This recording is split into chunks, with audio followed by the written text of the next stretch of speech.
গোৰেশ্বৰৰ মুকুন্দপুৰ কাৰিপাৰাত মুকলি বিহু প্ৰতিযোগিতা। ভিন্ন প্ৰান্তত বিহু দলে অংশগ্ৰহণ কৰে মুকলি বিহু প্ৰতিযোগিতা। 18 সংখ্যক গামোচা বিহু দলৰ উদ্যোগত আৰু মুকুন্দপুৰ কাৰিপাৰা গাঁওবাসীৰ সহযোগত উদযাপন দ্বিবাৰ্ষিক ৰঙালী বিহু উৎসৱ। অনুষ্ঠানত অসম যুৱ আয়োগৰ সদস্য তথা অসম ৰাজ্যিক বিজেপিৰ কাৰ্যবাহী সদস্য ৰাতুল শৰ্মা, সমাজকৰ্মী ডেৰ হাছাৰ নাৰ্জাৰী, তামুলপুৰ জিলা যুৱ মৰ্চাৰ সভাপতি ঋষভ ৰঞ্জন দাস, ছাত্ৰনেতা নয়ন কলিতাকে কেইবাগৰাকীও বিশিষ্ট ব্যক্তি উপস্থিত থাকে।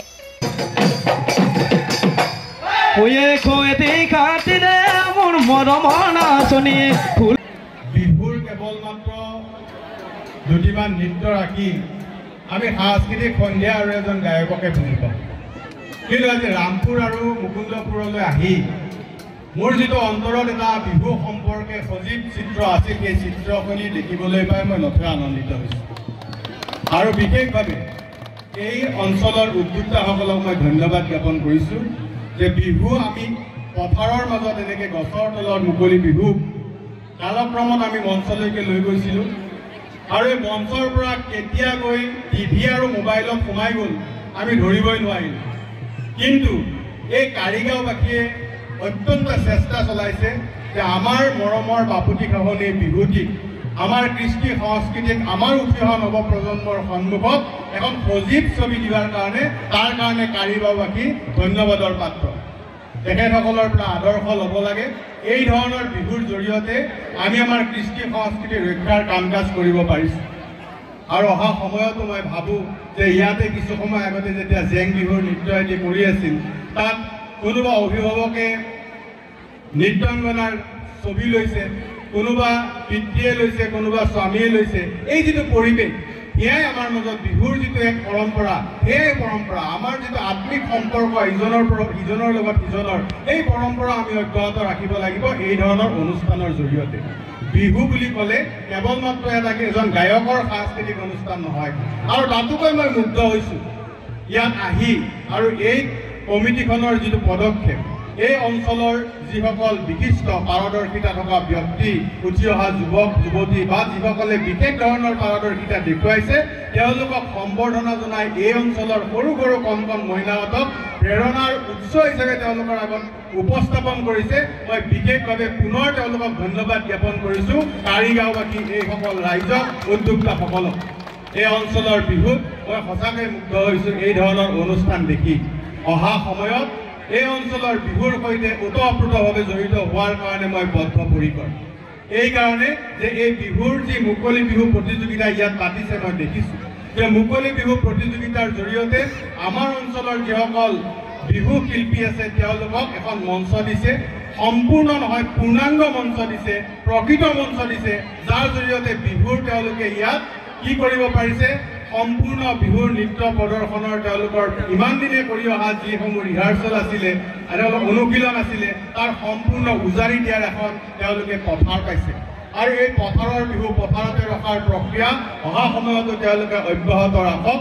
মুকলি বিহু প্ৰতিযোগিতাৰ ক্ষেত্ৰত যি ধৰণৰ সহায় সহযোগিতা অহা বৰ্ষৰ কাৰণে প্ৰয়োজনীয় হয় বুলি তেওঁলোকে ভাবে, সম্পূৰ্ণ সহযোগিতা মোৰ ফালৰ পৰা এই অঞ্চললৈ মই আগবঢ়াম। মই সদায় এই অঞ্চলৰ ৰাইজৰ সৈতে থকাৰ কাৰণে প্ৰতিশ্ৰুতিবদ্ধ। কাৰণ এই অঞ্চলৰ ৰাইজৰ পদক্ষেপ সঁচাকৈ অনুকৰণীয়। আৰু এই অঞ্চলৰ ৰাইজৰ এই পদক্ষেপৰ জৰিয়তে মই ভাবোঁ যে ইয়াৰ কাৰণে আজি চাগে সম্ভৱ হৈছে যে এই ধৰণৰ তেওঁলোকৰ পদক্ষেপৰ বাবে এই ধৰণৰ আমি ইয়াত থকা একোগৰাকী মুকুতাক আজি সম্বৰ্ধনা জনোৱাৰ সৌভাগ্য অনুভৱ কৰিছোঁ। অহা সময়তো এনেকুৱা আৰু অত্যধিক মুকুতা আমাৰ অঞ্চলত ওলাওক। মই অসম যুৱ আয়োগৰ এগৰাকী সদস্য, অসম চৰকাৰৰ অসম যুৱ আয়োগৰ তৰফৰ পৰা আমি বহুতো ছাত্ৰ ছাত্ৰীক বিভিন্ন ধৰণৰ প্ৰতিযোগিতামূলক প্ৰশিক্ষণ দি আছে। এলেনৰ জৰিয়তেই হওক বা বিভিন্ন ধৰণৰ প্ৰতিযোগিতামূলক পৰীক্ষাৰ প্ৰশিক্ষণ দিয়া যিসমূহ আমাৰ প্ৰতিষ্ঠান আছে, আমাৰ সৈতে তেওঁলোক চুক্তিবদ্ধ আছে।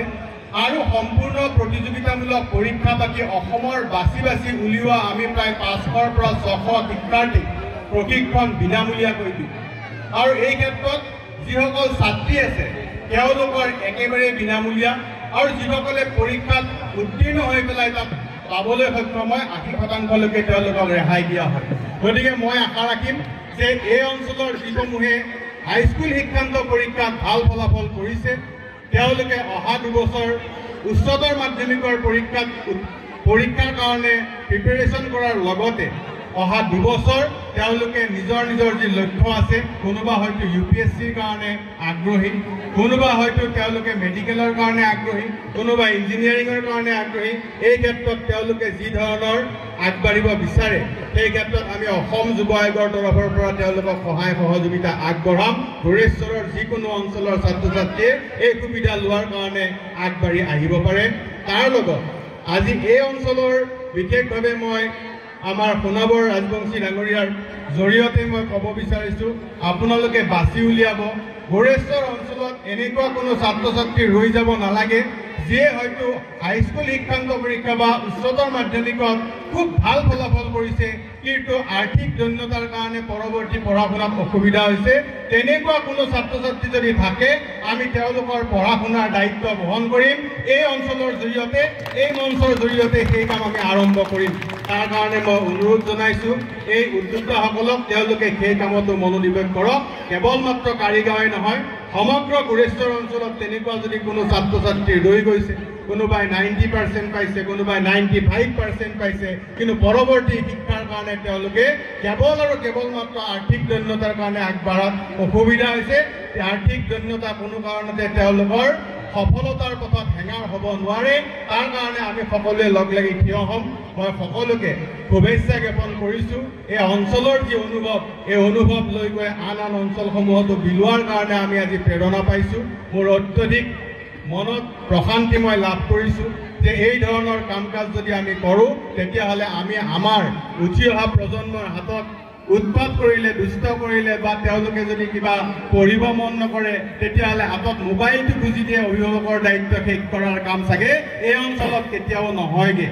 আমিও সৰু থাকোঁতে এই ধৰণৰ কাম কৰিলে আমাক ককা আইতা মা দেউতাহঁতে কি কৰিছিল, সাধু কথা শুনাইছিল, চোতালত ধাৰি পাৰি পেলাই বহাই পেলাই তাত খুৱাই পেলাই আমাক সাধু শুনাইছিল।